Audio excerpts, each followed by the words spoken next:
بسم اللہ الرحمن الرحیم۔ السلام علیکم۔ 14 اگست یوم آزادی پاکستان ہے جو ہر سال جوش و خروش سے منایا جاتا ہے۔ قائد اعظم کے فرمان کے مطابق ہمیں اپنے ملک کو بہتر سے بہتر کرنا چاہیے اور اس ملک کو بہتر کرنے کے لیے اجتماعی طور پر کوشش کرنی چاہیے تاکہ پاکستان دن دگنی اور رات چوگنی ترقی کرے۔ آزادی کے بعد قائد اعظم محمد علی جناح نے جو پہلا پیغام پاکستانی قوم کے لیے دیا وہ آج بھی قوم کی رہنمائی کے لیے مکمل ضابطہ ہے۔ پہلے آپ یہ پیغام سن لیں۔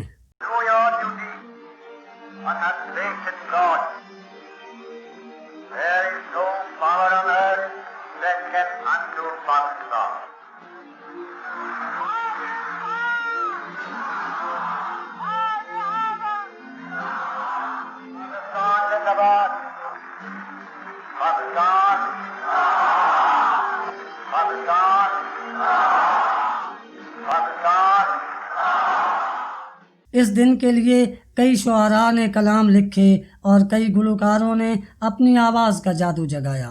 کچھ گلوکاروں کی آواز میں آپ چند بول سنیے۔ اے میری زمین افسوس نہیں جو تیرے لیے سو درد سہے محفوظ رہے۔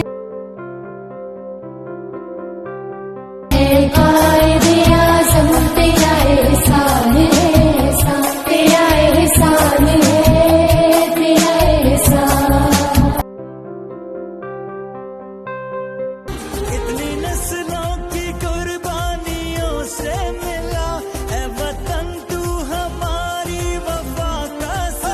دوستو، احمد ندیم قاسمی نے وطن عزیز کے لیے کچھ یوں دعا کی۔ خدا کرے میری عرض پاک پر اترے وہ فصل گل جسے اندیشہ زوال نہ ہو۔ یہاں جو پھول کھلے وہ کھلا رہے برسوں، یہاں خزاں کو گزرنے کی بھی مجال نہ ہو۔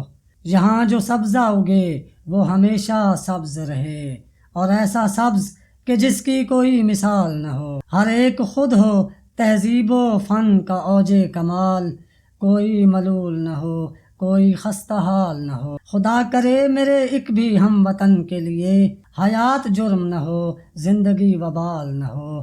خدا کرے میری عرض پاک پر اترے وہ فصل گل جسے اندیشہ زوال نہ ہو۔ اس موقع پر علامہ محمد اقبال کا پیغام بھی بہت اہمیت رکھتا ہے جو ان کے ایک قطع کی صورت میں کچھ اس طرح ہے۔ دلوں کو مرکز مہر و وفا کر، حریم کبریا سے آشنا کر، جسے نانے جمی بخشی ہے تو نے اسے بازوئے حیدر بھی عطا کر۔ ہمیں اپنے ملک پاکستان کے لیے دن رات کوشش کرنی چاہیے اور قائد اعظم کی امنگوں کا ترجمان پاکستان بنانے کے لیے بہتر اور اچھی حکمت عملی کے تحت اجتماعی طور پر اچھا کام کرنا چاہیے۔ ہم سب کو یہ اللہ کا احسان مبارک ہو، پاکستان مبارک ہو، پاکستان مبارک ہو، پاکستان مبارک ہو۔ جشن آزادی مبارک ہو، پاکستان مبارک ہو۔ اللہ پاک آپ کو آزادی کی حقیقی خوشیاں عطا فرمائے، آمین۔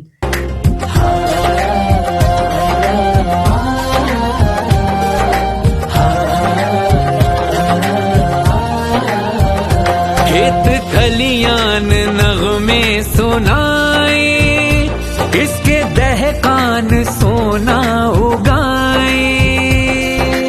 فیکٹس پلس ٹی وی کی طرف سے تمام اہل وطن کو جشن آزادی مبارک ہو۔ یہ گلشن یہ وادیاں یہ پھولوں کی ڈالیاں، پاک وطن کی مٹی کی یہ شان مبارک ہو۔ پاکستان مبارک ہو، پاکستان مبارک ہو،